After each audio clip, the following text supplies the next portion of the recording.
Alright, we're going to do a review of this Narcissus hot water machine, I guess instant hot water machine. First off, I'll show you how to fill it. Go ahead and pull it out of the machine. We'll go over to the sink, pop off the lid, fill it up.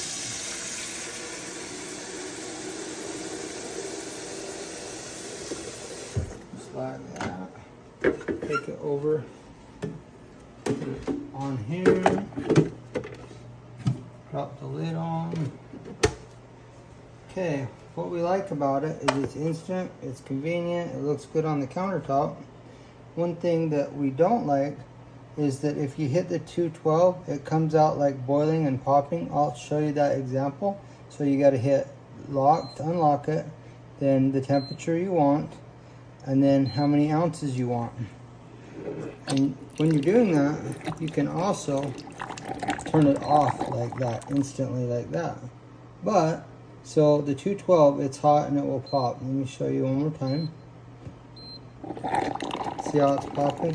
So usually we'll do it on 200 degrees. So I'll hit that off, select 200 and do it, and you'll see how much better it works.